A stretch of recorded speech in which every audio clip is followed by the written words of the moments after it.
आप सभी का आपके अपने चैनल धर्म शक्ति में स्वागत है। जय श्रीमन नारायण। दोस्तों, आश्विन माह के कृष्ण पक्ष की एकादशी तिथि को इंदिरा एकादशी का व्रत रखा जाता है।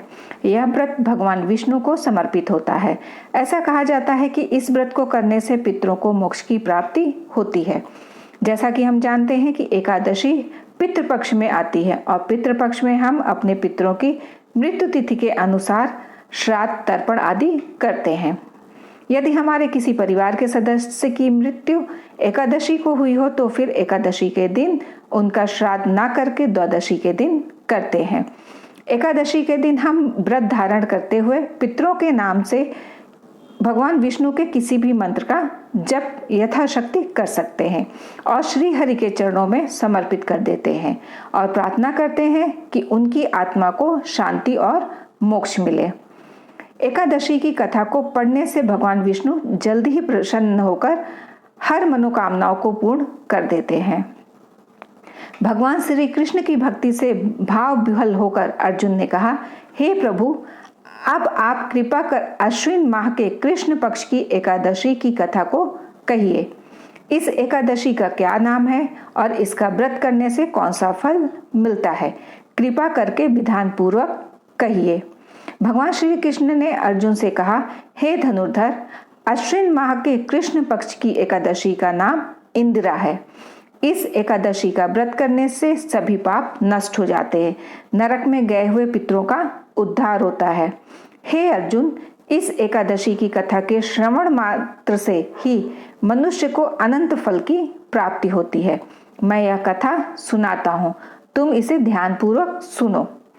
सतयुग में महिष्मती नाम की नगरी में इंद्रसेन नाम का एक प्रतापी राजा राज्य करता था। वह पुत्र, पौत्र, धन धान्य आदि से पूर्ण था। उसके शत्रु सदैव उससे भयभीत रहते थे। एक दिन राजा अपनी राज्यसभा में सुखपूर्वक बैठा था कि महर्षि नारद वहां आए। नारद जी को देखकर राजा आसन से उठा, प्रणाम करके उन्हें आदर सहित आसन दिया। तब महर्षि नारद ने कहा, हे राजन, आपके राज्य में सब कुशल से तो है। मैं आपकी धर्मपरायणता देखकर अत्यंत प्रसन्न हूँ। राजा ने कहा, हे देवऋषि, आपकी कृपा से मेरे राज्य में सब कुशल पूर्वक है तथा आपकी कृपा से मेरे सभी यज्ञ कर्म आदि सफल हो गए हैं। हे महर्षि, अब आप कृपा करके यह बताएं कि आपका यहाँ आगमन किस प्रयोजन से हुआ है। मैं आपकी क्या सेवा करूं? महर्षि नारद ने कहा, हे नृपोत्तम, मुझे एक महान विस्मय हो रहा है कि एक बार जब मैं ब्रह्मलोक से यमलोक गया था तब मैंने यमराज की सभा में तुम्हारे पिताजी को बैठे हुए देखा। तुम्हारे पिता महान ज्ञानी, दानी तथा धर्मात्मा थे, मगर एकादशी व्रत के बिगड़ जाने के कारण वे यमलोक को गए। तुम्हारे पिता ने तुम्हारे लिए एक संदेश भेजा है। राजा ने उत्सुकता से पूछा, क्या संदेश है महर्षि? कृपा कर यथाशीघ्र कहें। राजन, तुम्हारे पिता ने कहा है, महर्षि, आप मेरे पुत्र इंद्रसेन, जो कि महिष्मती नगरी का राजा है, के पास जाकर एक संदेश देने की कृपा करें कि मेरे किसी पूर्व जन्म के बुरे कर्म के कारण ही मुझे यह लोक मिला है। यदि मेरा पुत्र अश्विन माह के कृष्ण पक्ष की इंदिरा एकादशी का व्रत करे और उस व्रत के फल को मुझे दे तो मेरी मुक्ति हो जाएगी। मैं भी इस लोक से छूटकर स्वर्गलोक में वास करूंगा। इंद्रसेन को अपने पिता के यमलोक में पड़े होने की बात सुनकर महान दुख हुआ और उसने नारद जी से कहा, हे नारद जी, यह तो बड़े दुख का समाचार है कि मेरे पिता यमलोक में पड़े हैं। मैं उनकी मुक्ति का उपाय अवश्य करूंगा। आप मुझे इंदिरा एकादशी व्रत का विधान बताने की कृपा करें। नारद जी ने कहा, हे राजन, अश्विन माह के कृष्ण पक्ष की दशमी के दिन प्रातः काल श्रद्धा पूर्वक स्नान करना चाहिए। इसके उपरांत दोपहर को भी स्नान करना चाहिए। उस समय जल से निकलकर श्रद्धा पूर्वक पितरों का श्राद्ध करें और उस दिन एक समय भोजन करें और रात्रि को पृथ्वी पर शयन करें। इसके दूसरे दिन अर्थात एकादशी के दिन नित्य कर्मों से निवृत्त होकर स्नानादि के उपरांत भक्ति पूर्वक व्रत को धारण करें और इस प्रकार संकल्प करें, मैं आज निराहार रहूंगा और सभी भोगों का त्याग कर दूंगा। इसके उपरांत अगले दिन भोजन करूंगा। हे ईश्वर, आप मेरी रक्षा करने वाले हैं, आप मेरे उपवास को संपूर्ण करिए।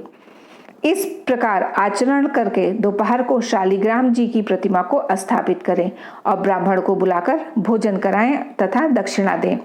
भोजन का कुछ हिस्सा गाय को अवश्य दें और भगवान विष्णु को धूप नैवेद्य आदि से पूजन करें तथा रात्रि को संकीर्तन और जागरण करें। तदुपरांत द्वादशी के दिन मौन रहकर बंधु बांधवों सहित भोजन करें। हे राजन, यह इंदिरा एकादशी के व्रत की विधि है। यदि तुम आलस्य त्याग कर इस एकादशी के व्रत को करोगे तो तुम्हारे पिता अवश्य ही स्वर्ग के अधिकारी बन जाएंगे। नारद जी राजा को सब विधान समझाकर विलुप्त हो गए। राजा ने इंदिरा एकादशी के आने पर उसका विधान पूर्वक व्रत किया। बंधु बांधवों सहित इस व्रत के करने से आकाश से पुष्पों की वर्षा हुई और राजा के पिता यमलोक से रथ पर सवार होकर स्वर्ग को चले गए।